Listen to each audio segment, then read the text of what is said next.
నెలంతా కష్టపడితే కూడా 10,000 రూపాయలు సంపాదిస్తారో సంపాదించారో నాకు తెలియదు, కానీ 10,000 రూపాయలు ఫైన్ కట్టాల్సిన అవసరం వస్తుంది.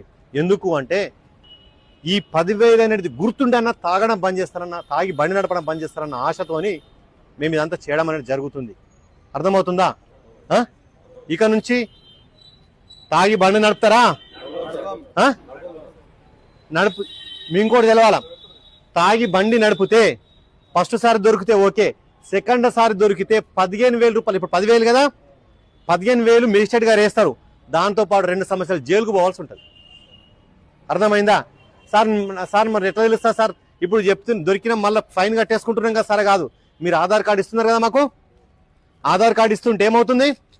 మీ డాటా ఎంటర్ అవుతుందా లేదా? మరి ఇంకొకసారి మీరు దొరికిండ్రు అంటే ఆటోమేటిక్గా మా ట్యాబ్లో చూపిస్తుంది. నీ పేరేం పేరు? కనకయ్య. ఒకసారి దొరికిండు, ఇంకోసారి దొరికిండు అని చెప్పేసి ఆడ పప్ప వస్తుంది. కనకయ్యను పట్టుకుంటాము. కనకయ్య రెండోసారి దొరికిండు అని చెప్పేసి ఏం చేస్తాం? కోర్టులో మెజిస్ట్రేట్ మేడం ముంగటేస్తాం. అప్పుడు నీకు 2 సంవత్సరాలు జైలు అన్నా 15,000 రూపాయలు ఫైన్ అన్నీ వేస్తారు. మళ్ళీ దాంతోపాటు మీ రిజిస్ట్రేషన్ని, మీ లైసెన్స్ను కూడా 6 నెలలు సస్పెండ్ చేయడం జరుగుతుంది. అంటే లైసెన్స్ ఉన్నా కానీ లైసెన్స్ లేని కిందకే వస్తుంది. మా పోలీసు వాళ్ళు పట్టుకున్నారంటే లైసెన్స్ లేని దాని కింద 500 రూపాయలు ఫైన్ వేయడం అనేది జరుగుతుంది ప్రతిసారి. అంటే మీరు 6 నెలలు బండి ముట్టడానికి అవకాశం లేకుండా అవుతుంది. అర్థమవుతుందా? కాబట్టి మీరందరూ ఇక నుంచి తాగి వాహనం నడపద్దు. నడుపుతారా? నడపమని అందరూ మీ మనసులో. నేను ఎవరి మీద ప్రమాణం ఏమని చెప్పాను, మీది మీరు మీకోసమే. మీరు ఏమనుకోవాలా? పొరపాటున కూడా ఇక నుంచి తాగి వాహనం నడపము అనుకోవాలి. నా దగ్గర అయితే చాలా మంది ఎవరు కూడా రిపీటెడ్గా తాగిన రావట్లేదు. అంటే మీరు అర్థం చేసుకొని ఇన్ని రోజులు తెలియలేదు, ఇప్పుడు తెలిసింది కాబట్టి మీరు తాగి మళ్ళీ వాహనం నడపరని అనుకుంటున్నాను. అవునా కదా? మీరు ఇంతటితో అయిపోవద్దు. మీరు మీ దోస్తులందరితోటి, మీ కుటుంబ సభ్యులందరితో కూడా తాగి వాహనం నడపమని చెప్పేసి వాళ్ళందరికీ చెప్పాలి.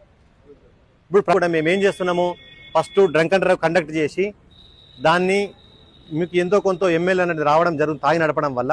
దానివల్ల 10,000 రూపాయల జరిమానా విధించడం జరుగుతుంది. ఎందుకు? తాగి నడపడం వల్ల యాక్సిడెంట్లు జరుగుతున్నాయి. అర్థమవుతుందా? మీకు కంట్రోల్, బండి కంట్రోల్లో ఉండదు. మీ వల్ల మీరు ఇచ్చి యాక్సిడెంట్ చేసుకుంటే మీ ప్రాణానికి హాని, దానివల్ల మీ కుటుంబం రోడ్డు మీదకి వస్తుంది.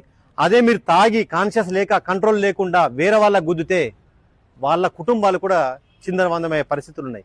మొన్ననే రీసెంట్గా బెజ్జంకి దగ్గర ఒక అతను బాలనగర్లో ఒక పని చేసుకునే వ్యక్తి, ఒక ఫ్యాక్టరీలో భార్య భర్తలు ఇద్దరు కలిసి పనిచేసుకుని